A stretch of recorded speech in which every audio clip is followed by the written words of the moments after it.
They claim that our eyes were just either slightly different from what they are. When we talk, we see things are not normal.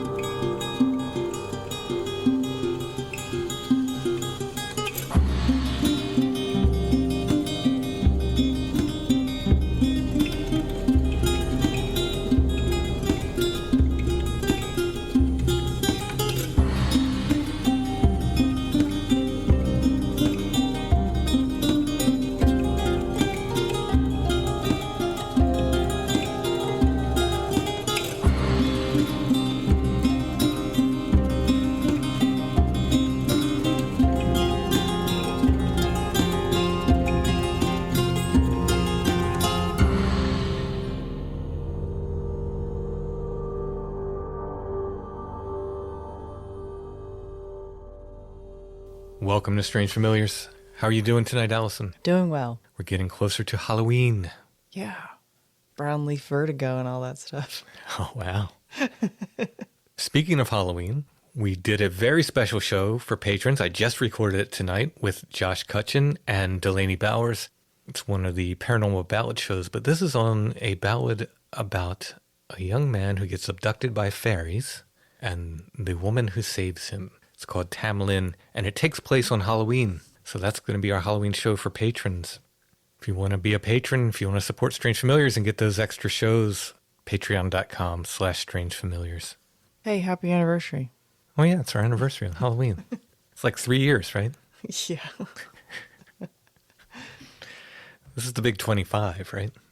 Yeah, we're both turning 25 this year. What are you getting me for my anniversary? A silver Bigfoot, which is the 25-year gift, I think. Oh, okay. Speaking of Bigfoot, on tonight's show, got a Bigfoot double feature, creature double feature. Oh, I love creature double features. First, we're going to be talking with John, who has this really cool story about a Bigfoot, and he did some sign language, and the Bigfoot did the sign language back to him before it walked off. Really, really interesting story. And the second story, we're going to be talking with Sondra and Chad, who, while they didn't see a creature, they found these really weird three-toed tracks. Are they the ones you have the casts of? Yes, Chad sent me the casts of them. They're really weird, and there's a story that goes with it that, kind of adds this element of kind of strangeness to it. They also have some stories about UFOs and stuff as well. But first, let's talk to John. Now, I'm not sure how clear it is in the interview. John talks about giving these hand signs to it. But we're not talking about like American Sign Language. He was Native American, and he says these are signs that he was taught. Oh, okay. One means like go in peace, one means people, and one means man. These are the three signs. He signed it, the creature. The creature walked out, and he makes these signs. So go in peace, people, man. So that's what he was trying to communicate with this thing. He didn't know what else to do. The creature signs back to him, but it only signs the one sign. And I don't know how clear we are in this when we're interviewing this, because he's demonstrating to it. So for the audience, I want it to be clear. The only sign that the creature gives back to him is the go in peace sign before it walks away. So if it was just mimicking him, it sure picked an interesting one to mimic. Yeah. Fascinating. Absolutely fascinating. John also has some other stories about some encounters that happened around the same area to people he knew and so forth. So it's a really interesting interview. So Chad, Octavian, and I met John at the location of his sighting, which was in Goldsboro, Pennsylvania. It's in York County, right near 3 Mile Island, right along the river. You'll hear Chad and I ask questions. I don't think Octavian asked any questions, but he was there. I am trying to document every Bigfoot sighting in York County, Pennsylvania ever. If you know of one, if you've had one, please get in touch. I love meeting witnesses at the location of their sightings and recording their interviews on site like this. Let's go ahead and get to John.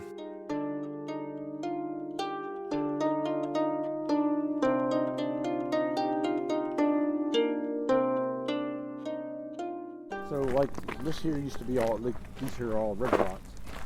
And, that used to be our lot. This was a guy named Rob. Like, that was his family's lot. So, like I said, used to come down here. If I wasn't working, I was here. I was here morning, I was at my house. So I'd sleep here overnight. I had a pickup truck all geared up to go camping. This was our lot. You'd go down that way. There are a couple other lots down that way where people would hang out. I don't see anybody down here. You might be able to walk down through without getting in trouble.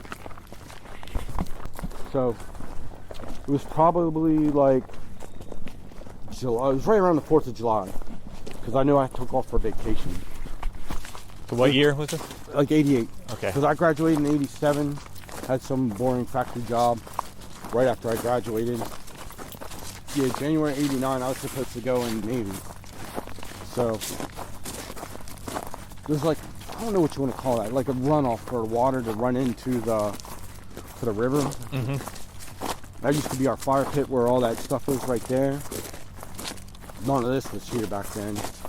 And then we had our dock out that way. So come down here, like it's all as quiet as it is like now. Even at nighttime it was even worse.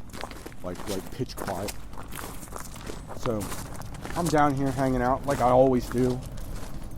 Every now and then you get a couple drunk people come down here, not realize that like, hey, people are down here camping. So I'm out here on the dock. So it's probably about a 6 or 8 foot walkway that we had, and then the dock sat out off in here to the river. I had a fire going back there in the fire ring. I had 2 stands here for like the old Coleman gas lanterns to see, like to walk down this way. So I'm standing down there, like out there fishing at night. Now over there's Hill Island. That's the high point of Hill Island, and then that's the flat point of Hill Island. And then up there through those rocks up through there, you can actually cross and get into Hill Island up on the upper section. That's all like cabins and stuff over there. I mean, you got to take the ferry or a boat over there. There is a guy that lives way up there on the top. He has like this cool log cabin kind of deal. I ran into him when I was like deer hunting over there. So it was, oh man, it might have been like, I got off work, got down here. It might have been like, I'll say 2 o'clock in the morning. So I'm down here fishing, and the water's nice and calm. Next thing you know, it's like the air stops, the bullfrogs stop, like there's nothing going on. And I'm like, the hair on the back of my neck standing up. I'm like looking around. I'm like, all right, what the heck is going on now? Get the heebie-jeebies, right? All of a sudden I hear this loud splash. I'm like, all right, that's kind of odd. And then you can hear splash, splash, splash. And I'm like, all right. So this, not to interrupt you, the splash was up to where the rocks are. Yeah, up there with them rocks. And I'm like, all right, so this is kind of weird. Now, my truck is probably parked up there by that tree. Now, my dad's career Army, my brother's career Army, my uncle's career Army. I was always taught, if I carry a shotgun, it's double-aught buckshot, pumpkin ball, double-aught buckshot, pumpkin ball. That's in the truck. Oh. I'm out there in the middle of the river. I'm like, all right, so what do I do now? Because whatever it is, it's not natural. You know what I'm saying? Like, I've been down here enough to know that whatever is around here is big enough that I need something other than 2 fists. So You could just tell by the size of the splashes. Like, yeah, okay. Because it was like a splash, and then you heard a splash, and then you heard like...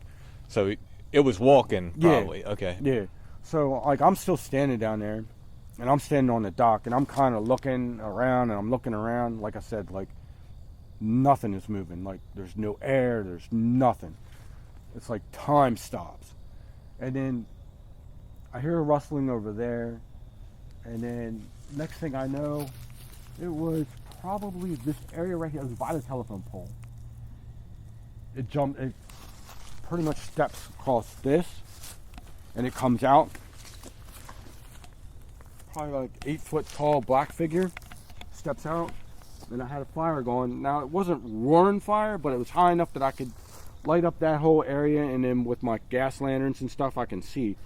It strides like this, it stops, doesn't turn its head, because I can't see a neck. It twists, it looks at the fire, twists and like leans like this and looks at me, and it's looking at me, and I'm standing there like, I'm like, all right, what's this? So, I'm Native American.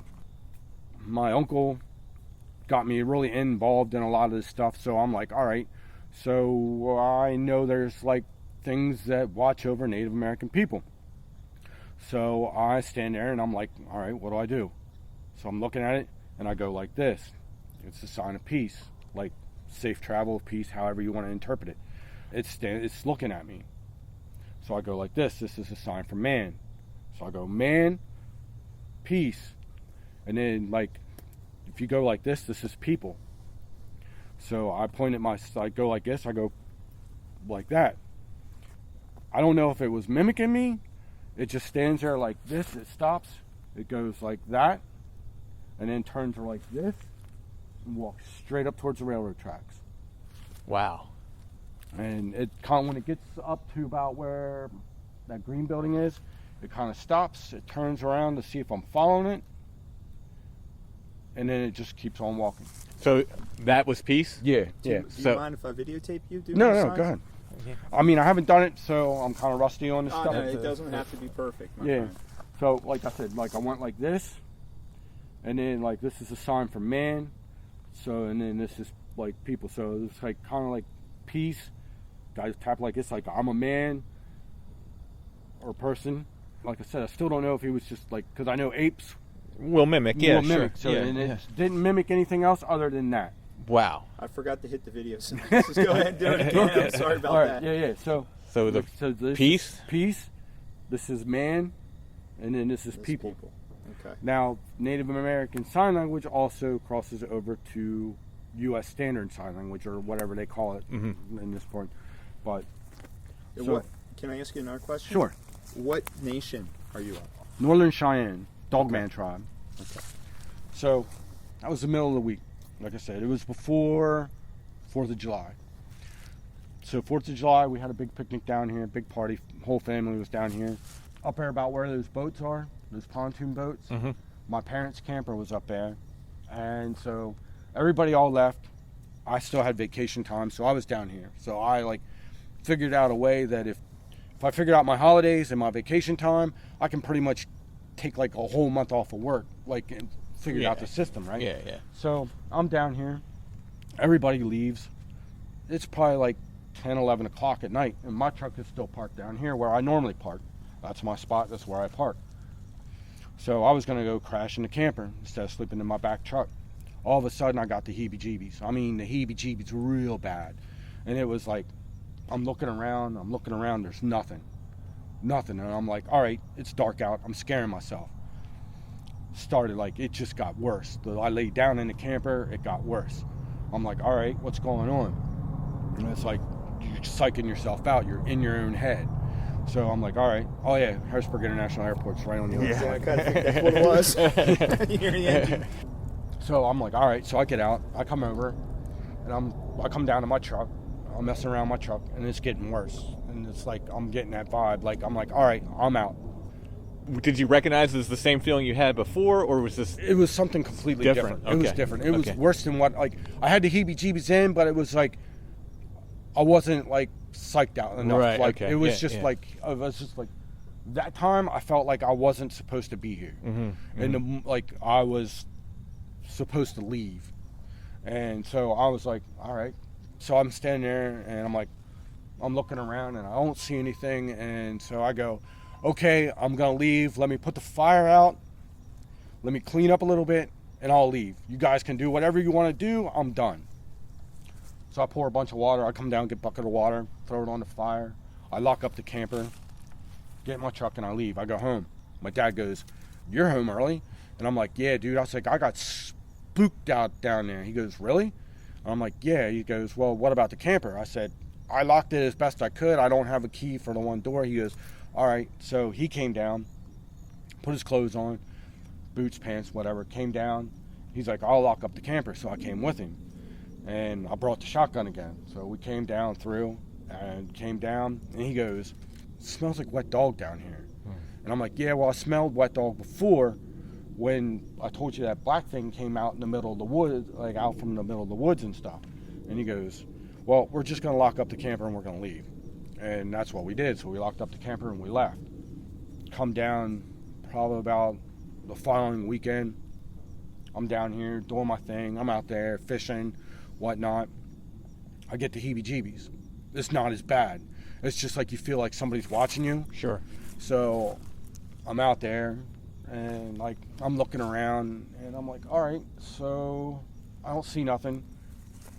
I'm like, all right. I'm like, just let it go. Come back. I get my truck. I go back to sleep. And I go to sleep. And then I wake up in the next morning and it doesn't look like anything's disturbed. The fire's still going.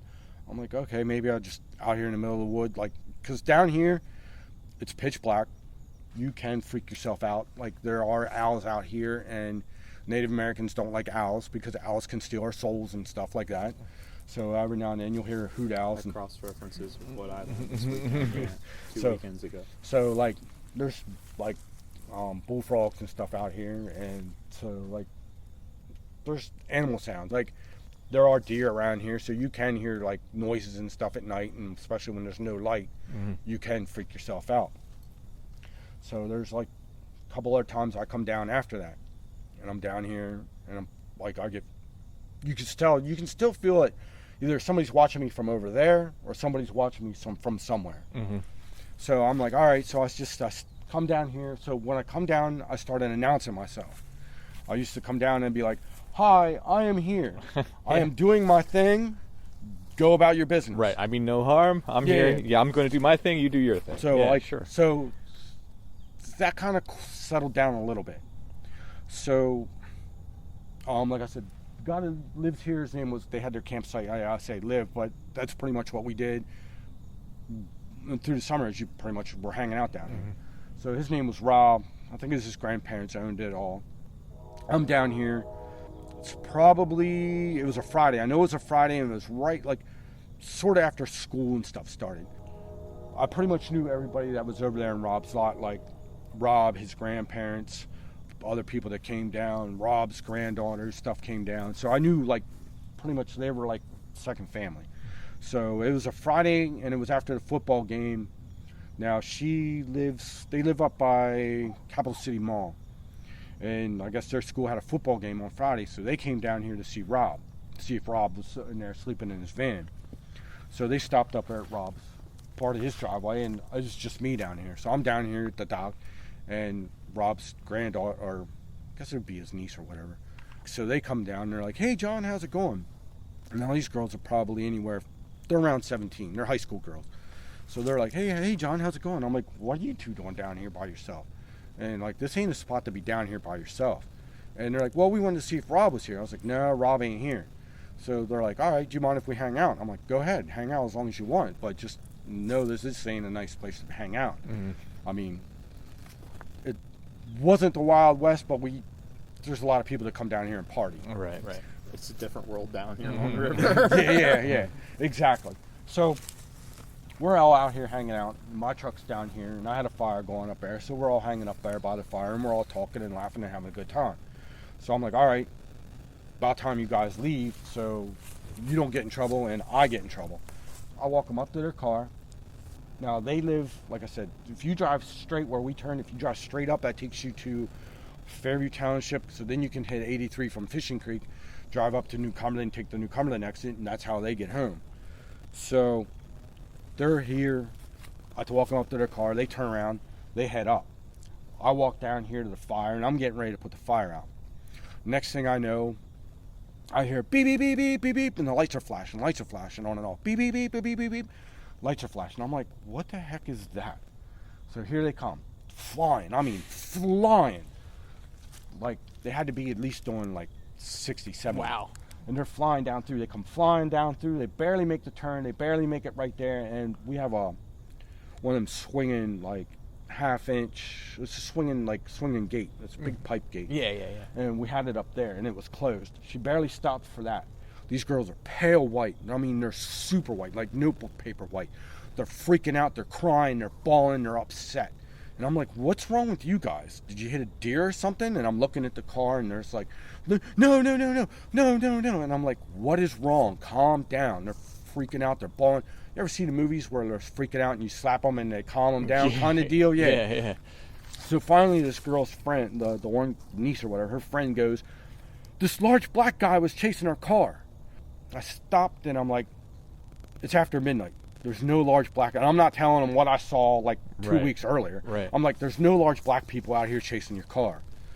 So if you go up that road, the woods is there, there's a clearing, there's a barn, farmhouse. On the other side of the road is all field, and now it's a housing development. If you go up the road further, there is the cemetery. And I know they didn't make it to the cemetery because it wasn't that long. And there's really no place to turn around because there's 2 ditches. I don't know how that girl turned her car around, but she was like, it ran up past our car. And I'm like, what do you mean it ran up past your car? And she goes, this large black man ran up past our car. And I'm like, there's nobody out here. It's just me, you two, and nothing but woods. I was like, you probably saw a bear, not a bear, but you probably saw a deer or something. No, it was taller than the car. It ran past the car and stood in the middle of the road.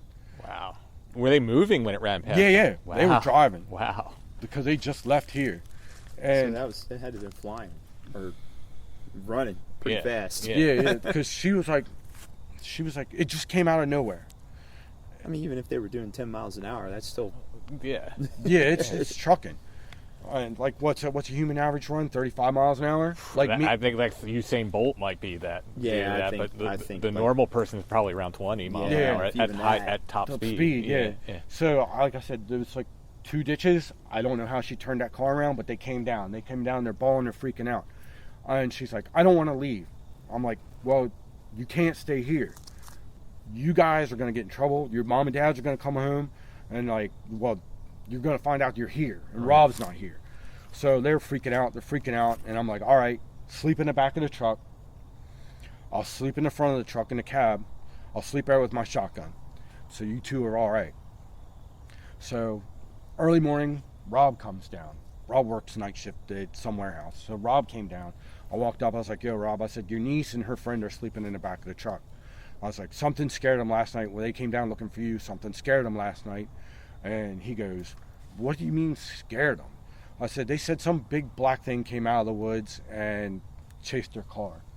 And he goes, really? He's like, I was down here once before and something came out of the woods at my car, at my van. He goes, something came out of the woods at my van.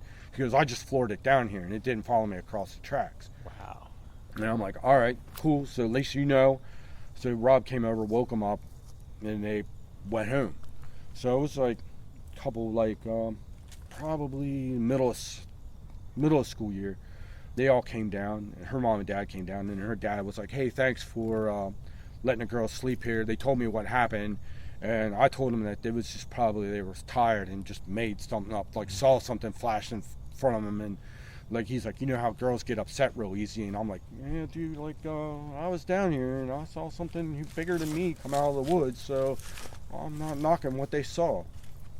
So, little mountain that's kind of over there. I know my nephews and stuff went hunting over there, and when they were hunting over there during deer season, they were getting rocks thrown at them from someplace. Wow. And they just thought it was one of the local people. Because a bunch of this stuff, I don't know if it still is, but a bunch of this stuff used to be trespassing. No trespassing signs. Mm-hmm. So we're hillbilly kids. We don't really care about trespassing signs. I guess that makes me a hillbilly kid. I guess I was too. I'm like, did you guys get anything? And he was like, no, somebody was throwing, like some a-hole was throwing rocks at us. And I'm like, throwing rocks at you? Now, I watched some of the stuff. I used to watch some of the stuff on television. I used to like read the books, but I really wasn't all that into like rock throwing and and tree smacking. I don't think it wasn't a thing back then. Yeah, I don't think it was like widely publicized, the rock throwing, until the internet. Yeah, until the internet. Yeah, it wasn't really none of that stuff. Like, so I didn't really like. You could hear stuff out here at night, but I'm like, all right, whatever. It's just like Yeah. Like, that wasn't a thing in the 80s. Yeah, or we didn't. 90s. Yeah, because we didn't have a way to exchange the information. Yeah. So I think the only rock throwing I heard was what happened in Ape Canyon or whatever out there.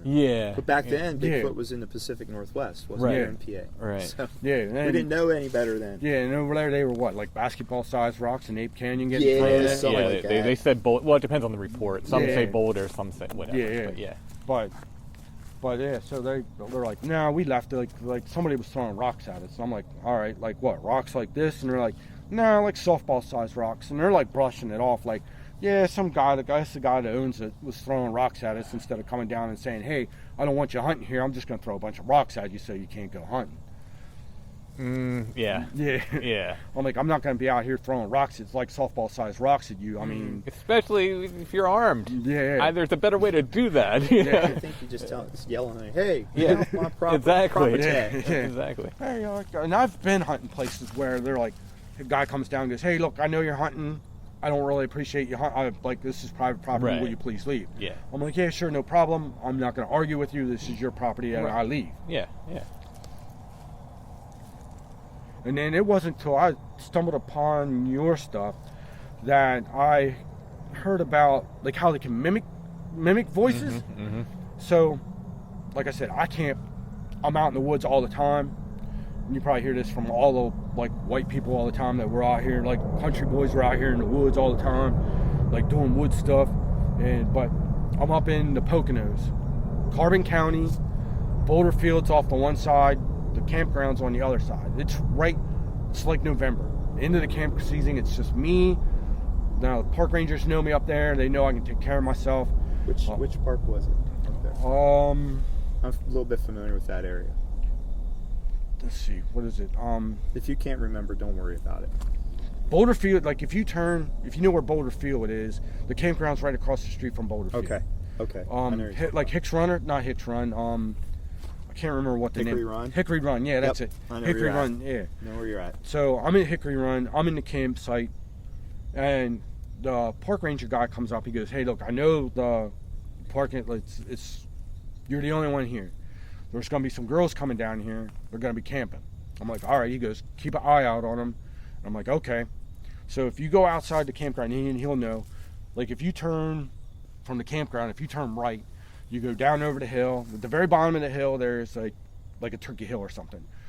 Halfway up that is the state police station. Halfway up from that is the fire company. The park ranger's right down the street. The park ranger's house is right down the street. So 10 miles is the most that you got to go in case something bad happens. Yeah. So I'm like, yeah, sure, no problem. I'm like, so they go down and they got their little campsite. So they do their thing. I know the one day she said she was going to Jim Thorpe to check out Jim Thorpe, the jail cell, about the hand that's on the wall of the jail cell. It's kind of like the touristy stuff. And I'm just doing my camping stuff, and I went over to Boulder Field. I hung out there, came back, and it's like nighttime, dusk. They got a fire going and stuff like that. And I think the one girl's name was Sarah. All of a sudden, I hear them like getting like loud, panic loud. So I'm like, I sit up, I got a fire going, and I'm sitting there. I get up, and I'm like looking, and I'm like, all right, what's going on down here? They're running around, they're looking, and I'm like, all right, what's going on? So I'm looking. Next thing I know, they come running up. They're from maybe me to that tree over there. You can barely like that tree there. That's where their campsite is. Okay. So they come running. They're running full out. They're like, who's all out here? I'm like, it's just us. Why? And she goes, well, there's somebody out there saying Sarah in the woods. Ooh, weird. And I'm like, well, who's Sarah? And they're like, and the girl goes, I'm Sarah. And I'm like, all right, so who do you know up here? And she goes, nobody. We're up here. We're from Penn State, from like college, right? From Penn State campus. Yeah. And they're like, well, we're down here just camping because we want to go to Jim Thorpe and like all that kind of stuff. And I'm like, all right, so who knows you're down here? And she's like, nobody knows we're down here. And they're saying Sarah, right? And she's like, yeah. And the other girl, she's freaking out. She's like, well, who's all back here? And I'm like, it's just us. There's nobody back here. You have to like get out of here. You have to drive at least 3 miles down the road till you find your first house. And I said, them people are old as shit, and they're not going to be out in the woods yelling Sarah. Right. I know those two people because they have 2 apple trees in their yard. Well, across the street they have a barn and a yard. There is probably at least 50 deer every night or morning at this apple field. Right, yeah. Like getting apples that fall on the ground. I'm big into photography, so I used to go up there, and they used to let me lay out in their yard in a ghillie suit and take pictures of the deer, like getting apples and stuff. And so I said, they're old as dirt. They're not going to be out here in the woods yelling Sarah, like whispering Sarah. So did they say anything else? They're like, no, they're just going, Sarah, Sarah. Oh, weird. Sarah. And I'm like, all right, so what do you want to do? And she's like, well, all our stuff is over there. I said, okay. I said, I got a shotgun. I'll walk down there. You can get your stuff. Move all your stuff up here beside me if you want. No, I don't want to go down. And the other girl's like, I don't want to go down. I was like, all right. I was like, all right, here's the keys to my car. I said, if something happens to me, I'll go get your stuff. If something happens to me, go out here, turn right, police station. It's a fire station, then the police station. And if you pass all those, go right straight to the gas station and call 911. The cops are like 2 minutes up the road. Okay. So I walk down. I don't hear anything. I don't see anything. I'm like, gathered up whatever like they needed, brought it back, left them sleep in my tent, and I slept in my car. Like I said, I didn't follow this stuff enough to know that they could mimic voices. Again, I don't think that was too widely publicized until later on. Yeah. So, and like I said, I know for a fact there's nobody back there. What is it? 3 miles down the road the other way is the paintball field. But there's nobody going to be.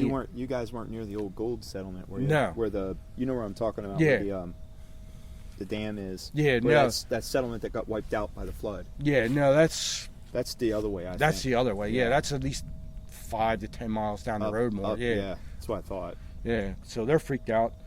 So the park ranger comes up the next morning to check on everybody. He goes, how'd everything go last night? I said, I don't know. Somebody was out in the woods like saying this one girl's name. And he goes, which girl was that? I was like, I don't know. They're in there sleeping. And he goes, okay, well, I'll take a report. They come out, I'll wake them up. I'm like, hey, the park ranger's out here. He wants to take a report of what happened last night. So they tell him, he's writing all this stuff down in the book. He goes, I'll keep my eyes out. He goes, once again, it's the end of the camping season. There's no campers here except for you guys. And the only reason why I let you guys here is because John's here. Mm-hmm.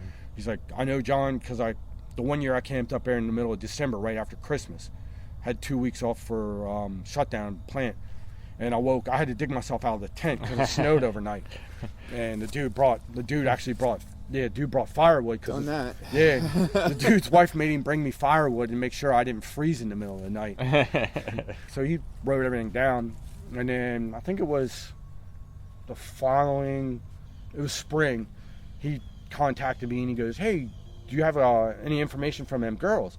I was like, nah, man. I said, I forgot about all that. He goes, well, we had a couple hikers out here that were saying that people were yelling like a name through the woods. I was like, I brushed it off, right? I'm like, you have Boulder Field back here. I said, people hike all over Boulder Field. Across the street is a old church and an old schoolhouse that used to be there. And I'm like, you have people over there all the time. I said, you got people everywhere around there. Yeah, so that park's really popular. Yeah. And I was like, that might have been what somebody else heard. I don't know if it's all related to these two girls. I said, these two girls were from the campus all the way up in Happy Valley, and they just happened to come down here just to go to Jim Thorpe. Other than that, that's all I got on them. And he was like, okay, if I can find their information again, I'll try to get back in touch. And that was pretty much it. That's wild.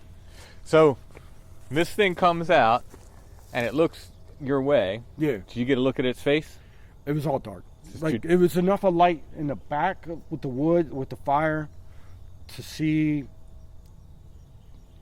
not like a whole complete image, but I could see it wasn't a silhouette. Right. But I couldn't see, but like details were yeah, kind of obscure. But like I said, like I could see a face, but I couldn't really see like eyes, nose, mouth. Like, so you didn't notice anything about the eyes or anything? No, it was like nothing glowing. Yeah. Okay. And you were fishing, and you had your lanterns down here. Yeah, so your night vision was a little off, anyways. Yeah. So it takes 20 seconds, I think. Yeah. So I got to look through. Yeah. So I got to look through 2 lanterns, and then it's backlit. Yeah, with the backlit of the fire. Yeah. Now, could you tell? Was it covered in hair? Could you tell it was hairy because it was, like I said, it was full hair. It might have not had a lot of hair on the chest, but the chest hair was thinner, but it was definitely like shaggy. Now, did you think at the time Bigfoot, or did you just think something like? I just thought something. Yeah, like because I know as a kid, a guy my dad works with ran into Bigfoot down at Peach Bottom, and it. Like he said it ran across the road in front of me. And I know at that point in time, there was a lot of Bigfoot in Peach Bottom area. Oh, yeah. And I'm like... Been 78 probably. Yeah. And I'm like, all right, like I'm not expecting Bigfoot to come from Hill Island. Because I've been all over Hill Island. I've been all over this area. And I'm like, all right, so I didn't know what it was. I know it wasn't a bear. I've seen bears walk on their back legs, and they're like toddle. They don't stand up, and they don't just move at the waist. Right. Yeah. Wow. So you just followed away as, like, you think like a spirit or an animal or just a weird person or? It was just one of those things for down here. Mm-hmm. Like, it's like, I don't want to say this area, like, you just get weird vibes down here all the time. Mm-hmm. When we first, like I said, I graduated high school in 87, so probably 85, 86, we used to come down here when we first started coming down here, and cars used to go down there, and they used to, like, everybody used to go parking down here. Might have been my brother-in-law. We were all down here camping, and, like, next thing we heard a bunch of screaming and hollering up on a railroad track. Like I said, there's a lot of people that go parking down there, so we didn't think nothing of it, just figured it was lover's quarrel and stuff. This girl come running down through in her underwear. That's all she had on was her underwear. Just come running down through here, yelling, "It's beating on the car, it's beating on the car." Wow. And my dad was like, "What?" And she's like, "It's beating on the car, it shook the car." So us being us, we grab our shotguns and we walk up through, and this girl's just like hanging out, half naked. So we walk up, we don't see nothing. All we see is taillights going up the road, so it must have scared her boyfriend. Oh, jeez. He left her. Yeah. Oh, my goodness. She bailed out of the car. Man. And, like, he took off. Oh, jeez. That's what she gets for cheating on Bigfoot. Wow. So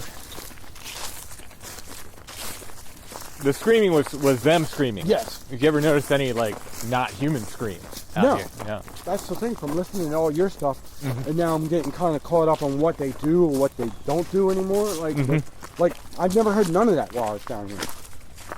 I mean, it didn't even scream, it didn't growl at me or nothing when I'm thinking it was more curious about the fire. It could see the fire over Hill Island, and it was one of the other hundreds of fires that I had down here.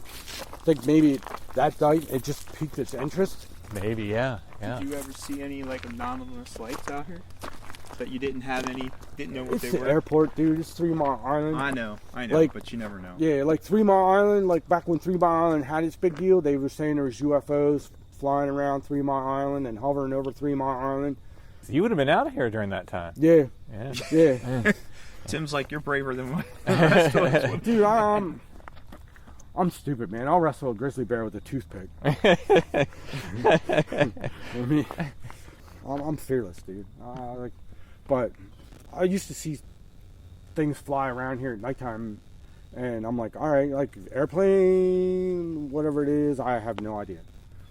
I don't know. Yeah, it's hard to say. Yeah, there's a lot of air traffic in this corridor anyways.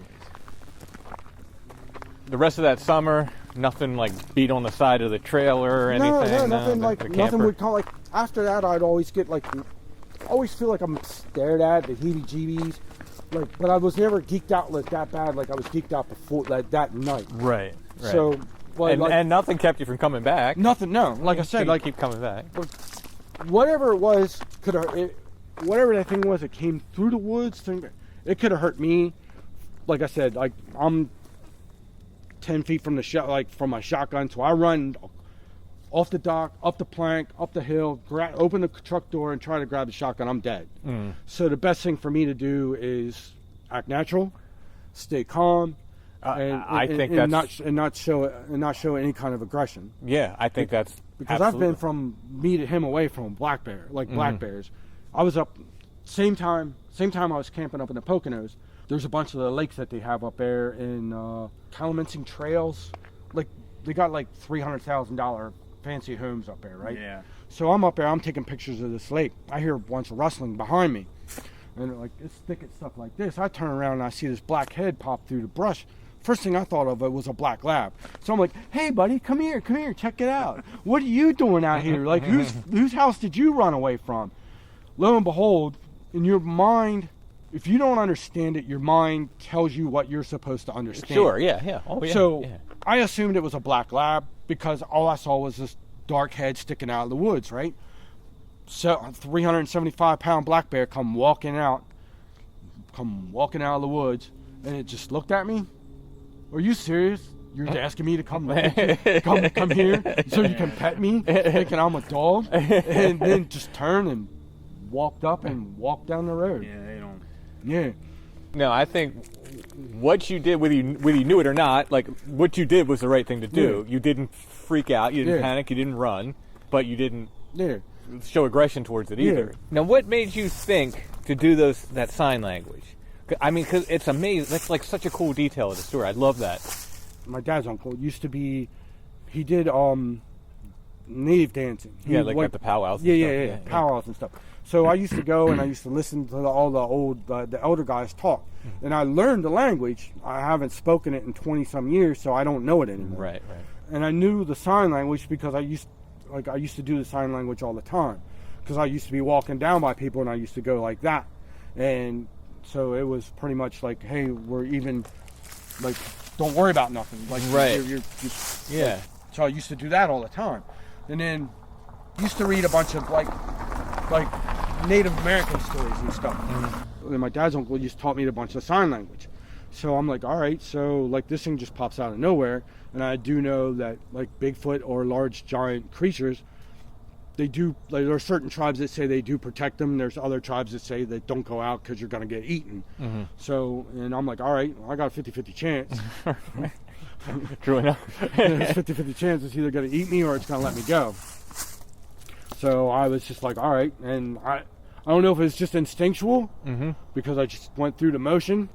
Like I said, I don't know if it was an ape behavior, like we just mimic what you do. No way to know, but it's so interesting. But it only mimicked one where the peace. Like safe travel, like peace. Yeah. Like it can be interpreted too. Okay. Several different ways, depending on what tribe. But mainly, if you're out, like the Sioux, the Cheyenne, they're pretty much cousins. Like the Blackfoot, other tribes, I don't want to say we don't get along, but we are territorial over like hunting grounds and stuff. So if you're out, you make that say, hey, look, I'm not gonna mess with you. You're not gonna mess with me. We'll go about our business. Okay, yeah. So if, like back in the day, if you saw somebody you didn't know and and they replied, you were both, you knew you were both okay. The sign language was for is because linguistically you'd be different than somebody. That would help you be able to communicate. Yeah. So that was between nations. So that's what that was for. Yeah.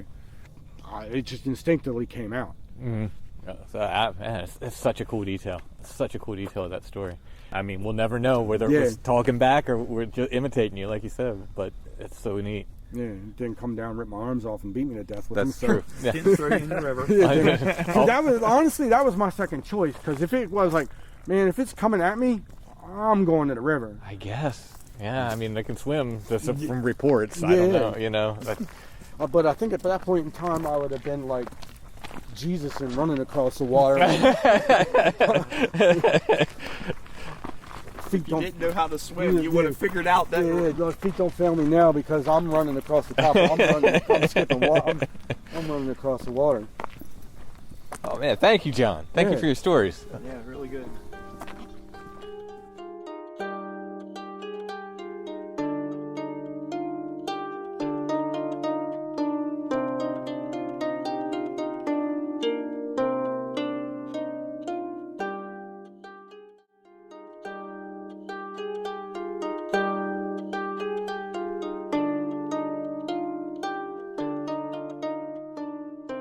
So next up, we're going to be talking with Sondra and Chad. They found these three-toed tracks. They were nice enough to send me 2 casts of them. They're really strange and really neat looking. I showed them to John, who I'd say John is cautiously skeptical about a lot of tracks. And he said a lot of these Bigfoot tracks he's seen, like he goes, nah, nothing was walking and making that track. But I showed him these casts of these three-toed tracks, and he said, I don't know about this. He said, I can't say that this is a hoax. He's like, I don't know. I don't know for either way. But he said, just looking at him, he's like, there's some interesting features to him, including an incredibly deep heel mark. So whatever it was, definitely sunk in. I would think the toes would be, if you had a rubber foot, say, I think the toes would be the weak point. Floppy. Yeah. It'd be hard to get those to sink in the same as the rest of the foot. And these are like 15-inch tracks or something. They're pretty big. Yeah, they're a little bigger than my feet. I hope so. The other interesting thing, besides these weird three-toed tracks, which we, in the Bigfoot world, tend to think of these three-toed tracks as being in the past, although Chad and I, we found what we thought was three-toed tracks one time. It's interesting that they're kind of coming back. You know, these three-toed tracks that we heard so much about in the 70s and 80s are coming back. That's very interesting. But besides that, this ranger that comes up and what he does is very strange. So you'll hear Sondra and Chad tell about that.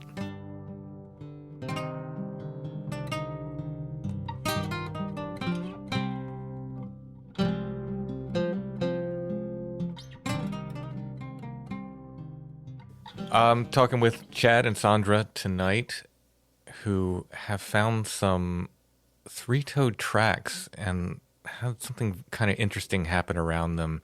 So go ahead and, tell me what led to you finding the tracks. Tell me about finding them and get into this odd occurrence that happened after you found them.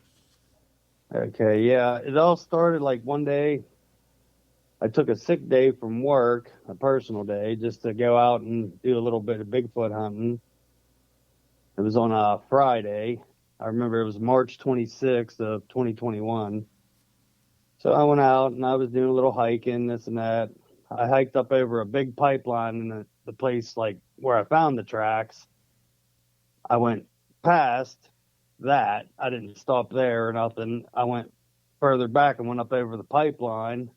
And I tell you what, that was a heck of a hike. But I got up there and found these small caves and stuff I was, walking around through, and it was pretty weird. I didn't really see anything, but I was up there for a while. I kept hearing, it sounded like an electronic whistle. Like every once in a while I would hear it. It sounded like a whistle, but it had like a buzz of electricity with it. You know what I mean? It was like really weird.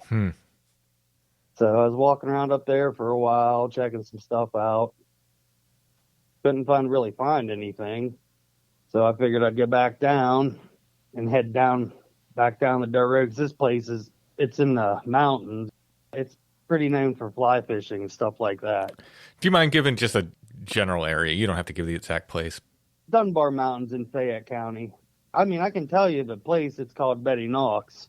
And there's like a story about that, like back in the day, I guess in the 1800s or something. It was a family, the Knox family lived back there, and they had like a grist mill or something, and their daughter Betty, she delivered flour and stuff around to the people who lived on the mountain. One day she was out, I guess. Well, this is the story that I heard anyway, but I guess one day she was out and found a soldier that was injured. And he defected from the Civil War was going on, and he defected and ran off, and he was hurt pretty bad, and she took him home and fixed him all up and everything. And I guess they fell in love. So a little bit later on, soldiers came and found him, and I guess they just disappeared. And no one ever seen him since. They found her ox chained to the tree, burned or something. Yeah, they found her ox dead, chained to a tree, like all burned up and everything. Mm-hmm. But supposedly her ghost still walks around the mountain looking for him, which is pretty strange because apparently she's supposed to be a woman in white. Oh, Interesting. So anyway, I get down off the pipeline and I'm driving back down out of there a little ways, and I'm just driving. I look over and I see the sandbank. I'm thinking, that'd be a good place to look for tracks. Not thinking I'd find anything. And I walked over there, and I mean, they were just everywhere. The first thing that caught my eye, there were like two sets, like these two things walked up out of the water right beside each other up the bank. And then there were just tracks all over the place, like all around everywhere. It was crazy. I couldn't believe it. I could not believe I found that. Because I've been doing this for a little while now, and I've never really found anything except for like a couple of tree breaks and, Yeah, people ask me all the time, like, have you found any tracks? I found a couple what I call like maybe tracks. Like tracks aren't easy to find. You don't run into them that often. And I'm out a lot. So yeah, when you sent me this, I was really, really interested. Were you aware of like these three-toed tracks before? Yeah, I heard about the ones that like Stan Gordon's people found back in the 70s. Sure, yeah. That's about all I ever really heard about three-toed tracks. The ones from Boggy Creek too, but they looked a lot different than these, because I've seen pictures of the ones that Gordon's people found and the ones from Boggy Creek, and they're like totally different. Yeah, some of them look real bird-like. These are bulky. Like, I'll put a picture up of the cast you sent me so everybody can see. These are like bulky. I didn't measure them. What, about 15 inches long, maybe? Yeah, they were 14 by 6. Okay, 14 by 6. Yeah. The stride length was 5.5 foot. That's pretty big. Yeah, that's what I was thinking too. I was like, wow, I couldn't believe it. I could not believe I found these things. And there was a bank on the side. It was like clay where one stepped and it slid down like 6 inches. And I got behind it with my foot and I like put all my weight down, like tried to shove my foot down, and my foot only went down like a half an inch. So whatever they were heavy too. Yeah, that one you sent me, the heel imprint is deep. Yeah. There was quite a few. Like, see, a lot of them were like really deep like that, but then all the sand fell back down in them. You know what I mean? Okay, yeah. It was hard to pick like good ones out to cast, and that was the first time I ever casted anything. And some of them I did too thin, and I don't know. But man, I tell you what, the ones I did get, like some of the ones that I was telling you about that are broke that I got to glue, I wanted to send you like one of the really good ones, which maybe here when I get them glued back together, I'll probably send you one of those because they had some pretty good detail in them. Locally here in York County, there were some three-toed tracks back in the 70s as well. And those were different even from the other ones, different from the ones I've seen down in Boggy Creek, different from the ones I saw Stan had. These were like kind of, if you imagine like a real thin, like take your typical Bigfoot footprint and like thin it out a little bit and then just have 3 big toes, like short toes. They weren't kind of long like the ones you sent. They're like 3 short toes. Really weird stuff. Wow. What are you thinking when you find these? He came back and got me. Oh, yeah? Yeah, she was at work, and I was blowing her phone up like crazy, like, you're not going to believe what I found. I'd have been scared to leave them. I would have called my wife and had her bring the casting stuff to me. I would have sat there right with them. Well, she was in Morgantown, West Virginia at the time. Yes, I worked an hour away at the time. And okay. He was so excited. I was just so excited. I was like, I got to go get something to cast. He's like, let's go. I just couldn't believe that I found like that many tracks. And I could tell that there had to be 2 different creatures because the one set of tracks, I think it was the left foot. The toe was the toes were like crooked. You know what I mean? Mm-hmm. I had a cast of it. It's one of the ones that broke, and I'm going to get it glued back together. But I'm going to have to send you some of the other pictures I have because there's a few of them I took that are really good where you can actually see that the toes are crooked on it. Like it might have broke its foot or something and it healed like that, or... That's one of the first things that I noticed because I'm looking at it like, is this a hoax? Could somebody have done this? We're like taking all these pictures, you're casting. And then I saw the toes on the one. And I was like, that cannot be faked. Like the way it was, like it was hurt, and the toe was messed up. And the funniest thing, a forest ranger came to ask what we were doing. And I'll never forget what Chad did. He told the guy to stop, don't walk. And this guy gave him this look like, what? You're yelling at me? He goes, don't step on these tracks. He walked up and started like kicking around and like trying to kick him. He's like kicking his foot around and he's like, have you ever seen anything like this? What did he say? Yeah, you'll have those things around here. Something. He's like, well, I can't remember. He's like, what are you doing there, buddy? I was like, well, I'm trying to cast these, and I'm like, you're trying to kick them all around and cover them up. And he's looking at me, and I'm looking at him, and I'm like, well, like, have you ever seen anything like this before? And he looked around for a minute, looked dead at me in the face, and said, yeah, you'll have that. Turned around, got in his truck, and left. Yeah. See, that's a little weird. Blew my mind. The way he talked to him, I was scared to death that he was like going to arrest you for something stupid because you. For what, talking to him? Yeah, well, you yelled at him. You're like, stop. I was in the moment. I was excited. I was like, no way, you're not destroying these friggin' prints before I can cast them. And I probably already had like 4 of them done. I think I made 5 altogether. Well, no, I made like 8. Yeah, there was but a few of them the were way too thin and they just fell apart. I remember telling him, like, don't worry, I'll clean up the mess. Oh, we cleaned the mess up.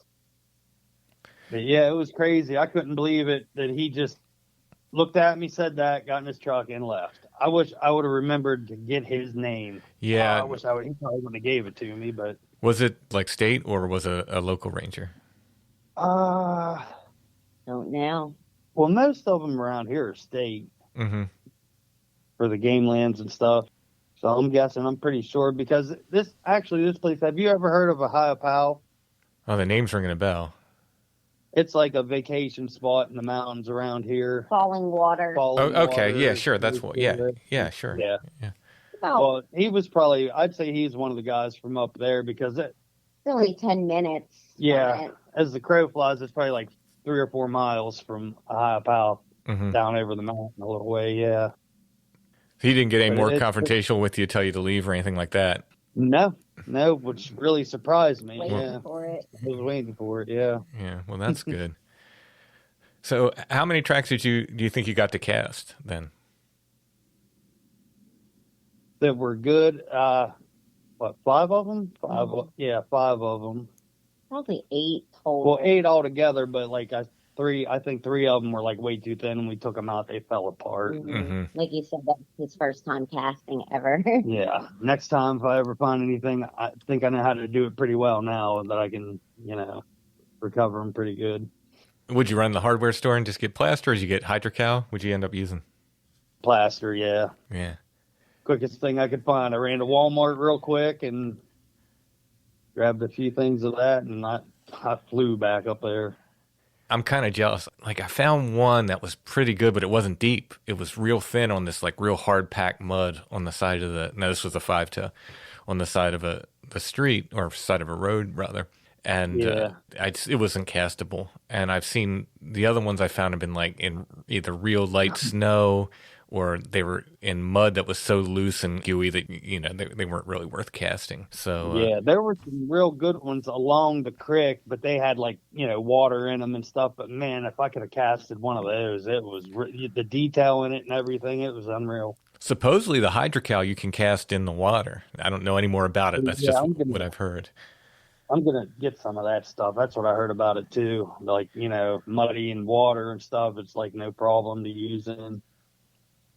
And you could tell that it came up out of the water because I took some video from the creek going up into the sand, and you could tell that they came up out of the water. Yeah, there's 2 separate trackways. Yeah, they weren't walking along the creek and then up the bank. They came up out of the water. And how deep was the water? I'd say about the deepest part of that's probably about 4 foot, 3 foot. Yeah. It's probably about 20 foot wide right there. There's like deep spots, low spots. Right. So, like you said, 3-toed tracks back in the day, Stan Gordon and those guys, that was the thing. And then I haven't heard too many stories of them. Chad and I thought we found some one day way back along Muddy Creek here in York County. Those are the ones I was saying were like, it was so muddy and they were so mushed up. It was hard, I don't think, plus we were 5 miles in. I don't think we really felt like hiking back out and getting anything to casting and then going back in there. But they looked kind of like the ones I was saying, those ones from earlier, which made me think, maybe whatever was leaving these 3-toed tracks are still around. But man, these tracks you got are really interesting. Really, really interesting. I can't see somebody putting on fake feet and getting those tracks. No, we thought about like if someone hoaxed this, but when I saw that where it stepped along that clay bank and it slid down like 6 inches, and I tried to do the same thing, and man, I'm telling you, I put all my weight and I got like a ½ inch, and I couldn't believe it. I was like, "There's no way this is hoaxed." Yeah, no way. Yeah, very, very strange and super exciting. So how long have you been doing this, Bigfoot? I'd say, about 4 years now? Something like that. Her and I always go hiking. We love to hike and be outdoors. And a little while back, I started listening to podcasts at work, and I found Sasquatch Chronicles. I started listening to that, and then I heard you on there, and I started listening to you. And I was like, when I was a kid, I was always into Bigfoot. I remember, like, since second grade, I'd go to the library, get out the Loch Ness Monster Bigfoot books. Mm-hmm. And, you know, I was into it big time when I was young, like monsters, horror movies, all this stuff. And then life hits you and kind of forget about stuff. You know, it's in the back of your mind. And then I always thought Bigfoot was out west. Right. You know, like California, Oregon, Washington, up Canada. And then when there started being sightings around like Ohio, Tennessee, Kentucky, Pennsylvania, I was like, wait a minute, something I can do in my own backyard. So I bought some equipment and just started going at it. So you ever run into anything else strange? Well, we've seen UFOs like crazy around here because, I mean, we live on the Chestnut Ridge, so it's just the crazies everywhere. It's everywhere around here. I mean, I'm constantly seeing stuff in the sky. We probably watched that one thing for about, an hour? Yeah, we have some videos of one night. That was about 3 or 4 years ago. I think that's the thing that kicked everything off. It got us into like wanting to ghost hunt and do all this stuff because we'll like, you know, ghost hunt. We're into UFOs, Bigfoot, everything pretty much. Sure, yeah. But yeah. I walked outside. It was a Saturday night around 10 o'clock. I went to get something out of my truck that I left in my truck from work the day before. I think it was my backpack I take. But anyway, I looked up above my garage, and there was just this big, bright white light just glowing. I mean, glowing. It was probably about the size of a Volkswagen bus. It was huge. It was big. And it just glowed so bright, and it kept on, like, pulsing. Yeah, it would dim down.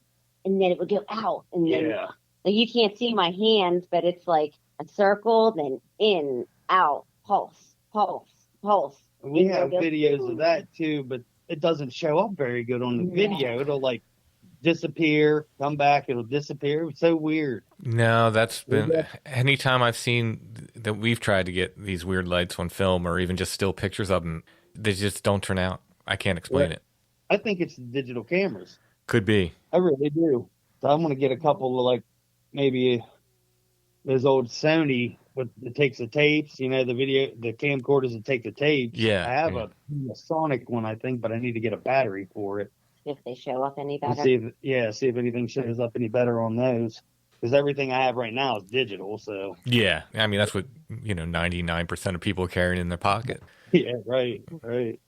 That place, Site 7, we talk about, we've tried so many times to get those lights on camera, and they just, you either can't get them at all, or if they're like red or green, and you take a picture of them, they turn up white, and everything just looks like a white pinpoint in the woods. It's so unimpressive that you show people, and they're like, so what? Yes, but it had a little bit of color to it as well. Yeah, it did. It changed, like, it was like a bluish. Green. I think. Like a bluish green, blue to white. It was weird. And it was big, too. But the whole video was just white. Yeah. Yeah, it showed up in the videos as white. But it sat there for what? How long do you think? It was like over an hour. It was over an hour because we tried to chase it. We tried to go up on the hill, go further up to see if we get closer to it. But by the time we got there, it disappeared. Because I was trying to capture the pulsing. And every time it pulsed on camera, it looked like when it would go out, it looked like it exploded into a bunch of little stars. But it didn't. Wow. It was just the way the camera made it look. Right. Yeah. It was very disappointing. Yeah, it was. That thing was amazing. Even we had all our children out there watching it too, and then they were really getting it. Yeah, we all got in the car and up behind our house, like up my garage is across the street, and up behind my garage is a big hill. At the top of the hill, there's a huge graveyard. Yeah, from the 1800s. Yeah, it's a very old cemetery. And we were up in the cemetery watching it in the car, where we got like the video and stuff. And then I think it started to go. It started to take off. That's why we followed it. Tried to follow it, but we lost it. Yeah, and it wasn't moving very fast. It was going pretty slow, but somehow we lost it. If you had to guess, how high was it? I know it's really hard to guess, especially at night. About 100 yards. I don't 100, 150 yards. It wasn't up real far, but it wasn't close. but it wasn't super close either. Yeah. didn't really think- I think we have a video. I have a YouTube where I have like maybe 12 videos on there or something. Yeah, I have like 6 subscribers, but it's just like, the videos I have of the tracks and stuff are on it, and a few like UFOs that we've seen that we've captured are on it and stuff. It's called Chestnut Ridge Paranormal. So if you want to check it out, Yeah, absolutely. I think we have 1 or 2 videos of that one on there, but they're not that great. No. That one we saw at the supermarket that day when we were at Martin's, Mm-hmm. I have it on there, and that one's pretty crazy. That was pretty close to what we saw. Yeah, But it kind of. didn't pulse. It was a big No, bright it just light. lit up. Yeah, it's Mhm. on there. It's a short, and I think it has the most views. And it was just a real bright light. And we only recorded it for a couple seconds because we were thinking it might have been a helicopter or something. But it was broad daylight, and that thing was super bright, and it did not make a sound. I don't know why we didn't record that thing longer. I don't know. We wanted to get dinner and go home. Kids were waiting. Yeah, I get that. That's another thing too. The place where I found those tracks, about a quarter mile up the road away from there, there's an old cemetery. I think it is the Knox family cemetery because it's really old. It's you have to cross the creek to get to it. And I think there's only like 8 tombstones in it. And it's like up on the mountainside a little bit. I think we're going to get back there maybe sometime and do an investigation, see if we can get anything. Did you tell them about the feces that we found out Oh, there? yeah. Did you get the... I got the pictures. I forgot to bring it up. Yeah. Yeah. That was right back there at Betty Knox as well. Yeah, it was a little bit further back the creek, yeah. Of course, we're putting out trail cameras and stuff around there, see if we can catch whatever made those tracks. That's probably about, the second or third time? Yeah. That we never catch anything but fishermen. Mm-hmm. But, deer. And deer. Lots of deer. He stepped right over it, didn't even notice. And I didn't even see it. Stop! Look! Look at that! She screamed stop. I almost crapped myself because I thought she saw something like big. The way she screamed, my stomach just... That's because oh my goodness! I've ever seen in my life. Because if that was a bear, we'd be in trouble. Because that'd be. It was fresh too. Yeah, it was pretty fresh. It couldn't have been there but a couple of hours. Yeah. Was that around the same time you found the tracks? No, that was just this past summer. Yes. A year. 4 years. A year. A year. It's only been a year. I found the tracks in March 21. Okay. So this was just a couple of months ago. In the same place, same area. Yep, same area. But yeah, you seen that in the picture. It's almost as big around as my water bottle was. Yeah. We don't have bear that big around here. Right. No, and yeah, if there is a bear that big running around, I don't know if I'd want to go back in the woods. I would know too because I used to hunt and I'm friends with a lot of hunters. I don't really hunt anymore, but I'm still friends with a lot of people that hunt, and someone would have seen it. Mm-hmm. True. Maybe. But all my uncles and aunts, they grew up 200 yards up the road from that place. In the Dunbar Mountains, yeah. So I'm related to half the mountainside, and if there was a bear that big running around up there, I'd know about it. I'd have to know about it. Yeah, word usually gets out when there's big ones around.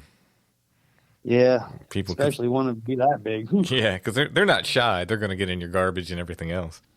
Oh, yeah. Yeah, when we found the scat that day, I'll have to send you the picture. I'm not sure, but it looks like a real small 3-toed track. I took a picture of it. I'll send it to you to check out, and it looks no bigger than the size of my fist, maybe a little bit smaller, but it looks like a 3-toed track. Maybe an animal, not really sure. But the toes aren't very long like the other ones, you know what I mean? They were like shorter, stubbier. Yeah. So I don't know. It might not be anything. Yeah. Well, supposedly, Chad told me the other day we have a line on place to camp out on Chestnut Ridge. Now, I know Chestnut Ridge is a big area. I'm not sure how close it is to you, but if we get out that way, I'll have to give you a call and maybe you can show us around. Sure, that's not a problem at all. Awesome. I'm excited to go. Well, Sondra, Chad, thank you so much for sharing your stories. Keep me in mind if anything else happens. We're right here. I love hearing about this stuff. Oh, you got it, Tim. Believe me, I'm going to be going out a lot now since the leaves are off the trees. I'm going to be out looking. So if I do find anything, if we find anything at all, I'll let you know. Awesome. Thank you.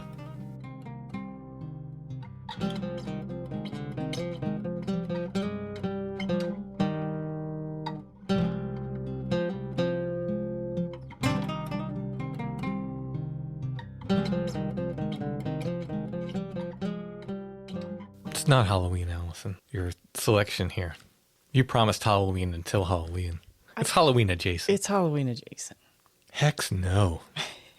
It's weird because this Alfred Shoemaker, there's another Shoemaker, Henry Shoemaker, that was a folklorist. I don't think they're related. Henry Shoemaker did a lot of Pennsylvania folklore.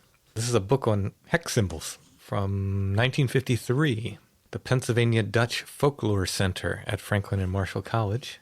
It's about hex signs. Oh, this is interesting because they have a quote from Wallace Nutting in it, who is an artist who used photographs. Mm-hmm. Like I have some Wallace Nutting. He's not very popular right now, but he did that like sort of photographs of like colonial settings redone in the early 1900s. Okay. And they're always nicely tinted, but they have a peculiar look to them, I think, which I really enjoy. It said he opened the floodgates to speculation when he wrote the ornaments on barns found in Pennsylvania and to some small extent in western Jersey go by the local name of hexaphus, or witchfoot, and they are supposed to be a continuance of a very ancient tradition, according to which these decorative marks were potent to protect the barn, or more particularly the cattle, from the influence of witches. The hexaphus was added to its decoration as a kind of spiritual or demonic lightning rod. He says he got this interpretation of the symbols from a man he met in Bethlehem, Pennsylvania, who convinced him that the immigrants brought this tradition with them from the Palatinate. If you like Pennsylvania Dutch paintings and motifs and decorations, and if you love barns, this is a particularly barn-filled book with some really fantastic ornamentation. Yeah, I have a fairly complete collection of Pennsylvania Dutch folklore books, especially related to hex signs and so forth, and I don't have this one in my collection. So I'm not sure how rare it is, but I don't come across it a lot. Hex no. We'll have a photo of this booklet in the show notes at strangefamiliars.com. If you click on that, it should take you to our Etsy shop where you can purchase this. And some other curiosities of the week are left. Last week's tin is not, but there are other curiosities left. There's even some of the old photo of the week left when we did the photo of the week. Along with that, you can get glow-in-the-dark Strange Familiars t-shirts. As of now, we still have them in every size, small through 3X. We may not make them again, though. This might be your one time to get glow-in-the-dark shirts. My thought was if they sold out quickly, I'd make them again, but this probably is it. So if you want a glow-in-the-dark shirt, now's the time to get them. I'm not sure how long they're going to last, but once these sell out, we probably won't make them again, at least not with this design. You can find that there. You can find the traditional Strange Familiars blue Awoken Tree logo shirts there. You can find my books, some of my music's there, my art, original Zen prints, antique photographs Allison has listed, and much more. The shop name is Lost Grave. If you type in Strange Familiars, you should see our stuff come up. While you're on Etsy, check out Chad Shop, Ruck Rabbit Outdoors, and our friends at Karmic Garden as well. Halloween's a-coming. Can't be stopped. What are you dressing as? Allison. Same costume every year. Maybe each year I should just take a different Allison song. So this year I will be doing Elvis Costello's Allison. And then next year I'm going to do Slow Dive. Pixies after that. I mean, there's a lot to choose from. Our Halloween show next week will be early. I'm not sure exactly when it's going to drop. Maybe on Halloween, maybe a little bit before. It's a two-parter with Monster Fuzz. I think we're going to do part 1 on Strange Familiars and part 2 on Monster Fuzz. Always a good time with the Monster Fuzz boys. They are good conversationalists. I do enjoy speaking with them. We will not have a Thursday show next week, though. So that will be our show for next week, whenever it drops. It might be Sunday, might be Monday. I'm not sure if we're going to do part 1 the day before or just both parts on Halloween. I know they're planning on releasing their part on Halloween, so we'll see how we're going to plan that out. But that will be our Halloween show. For our patrons, as I said, we're doing the Tam Lin Paranormal Ballad show, and we're also going to do an extra bonus AMA show for our patrons as well for Halloween. So a lot of Halloween content coming for patrons and for everyone. So stay tuned for that. Thanks for listening, everybody. We'll be back soon with more Strange Familiars.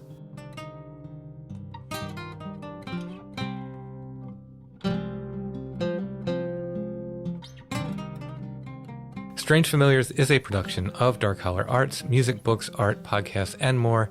Intro and background music is by Stone Breath. If you want to hear more or purchase music by Stone Breath, you can go to stonebreath.bandcamp.com. Strange Familiars is on Facebook, facebook.com/strangefamiliars. We're on Instagram @strangefamiliars, and you can find us on the web at strangefamiliars.com.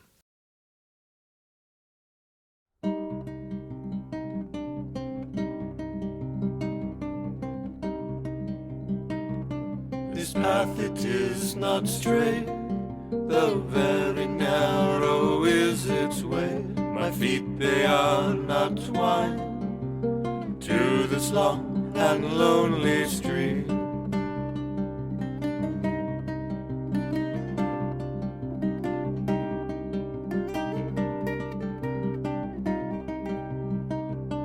Step by step,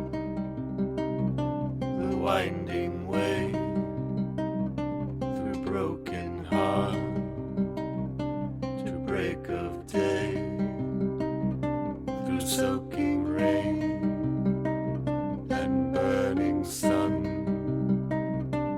Follow the hum.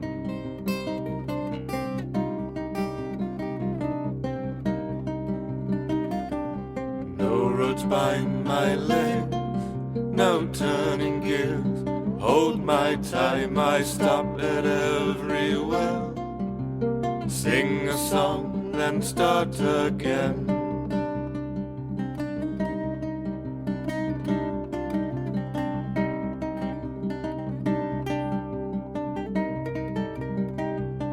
Step by step, the winding way through broken heart to break of day, through soaking rain and burning sun. Follow the hum.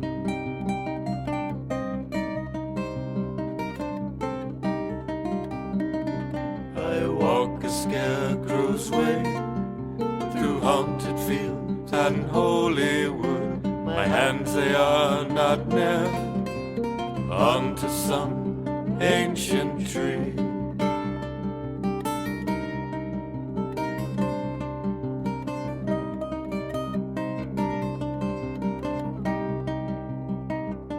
Step by step, the winding way through broken heart to break of day, through soaking rain and burning sun.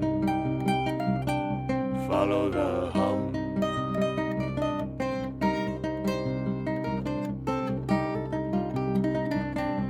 I'll pray where I may, I will write my own hymns. I am not yet hanged, I will carve my own room.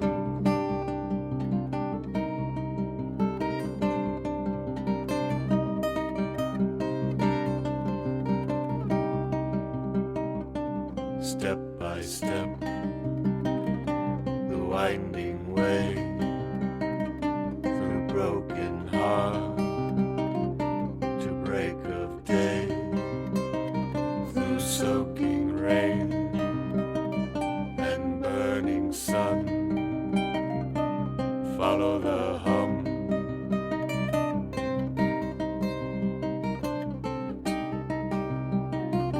This path it is not straight, though very narrow is its way. My feet they are not twined to this long and lonely street.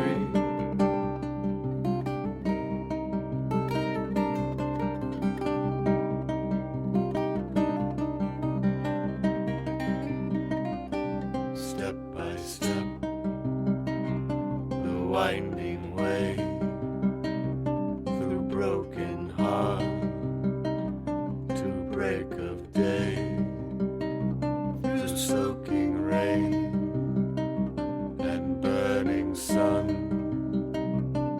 Follow the hum. Follow the hum. Follow the hum. Follow the hum.